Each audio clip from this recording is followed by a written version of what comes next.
লালন মেলা যে অস্বীকার করুক এটা অস্বীকার করার কিছু নাই স্যার। এই মেলা হয় আমরা দেখি, আমরা 11তম দেখছি এবং বিভিন্ন সময় দেখতেছি স্যার। আমাদের কথা যে আমরা মাদকের পক্ষে না, আমরা চাচ্ছি যে মাদকের বিপক্ষে, কিন্তু এটা তো সিস্টেমেটিক করতে হবে। যারা সাধু সন্ন্যাসী যারা ঘর বাড়ি ত্যাগ করেছে তাদের জন্য কি স্যার? তাদের তো আমরা তো সংশোধন করবো, তারা আমাদের ইসলামের পথে দাওয়াত দেবো, শান্তির পথে দাওয়াত দেবো।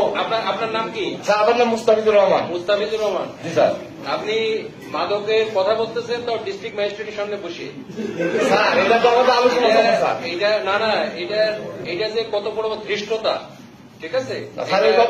আপনি বুঝতে পারছেন আপনি কি অ্যাডভোকেট? জি স্যার। এটা গণতান্ত্রিক দেশে আপনি কিসের অ্যাডভোকেটই করছেন? স্যার আমি সিলেট ইউনিভার্সিটি থেকে পড়াশোনা করছি, এলএলবি। আপনি জানেন না যে ডিস্ট্রিক্ট ম্যাজিস্ট্রেটের সামনে বসে আপনি একটা গুরুতর বিষয় কথা বলতেছেন, এইটুকু সেন্স আপনার নাই? হ্যাঁ,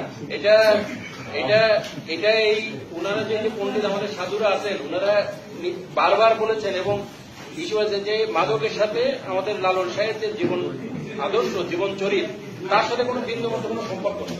আপনি সেটার আবার সাফাই গাইতেছেন এখানে বসে বসে। না আমি সাফাই না স্যার, আমার ব্যাখ্যাটা আপনি ভুল বুঝতেছেন হয়তো। এই ধরনের কথা জানতে করুন, কঠিন অ্যাকশন দিব আপনি যে ধরনের দেখান, ঠিক আছে? আমাকে চিনেন না?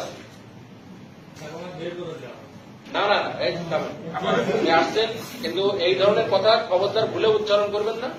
এটা করলে কঠিন অ্যাকশন নেব, তখন কিন্তু আমি ডিস্ট্রিক্ট ম্যাজিস্ট্রেটের শোরুমে ফিরে যাবো, ঠিক আছে? সুতরাং এই ধরনের সাফাই গাওয়ার কোনো চেষ্টা করবেন না।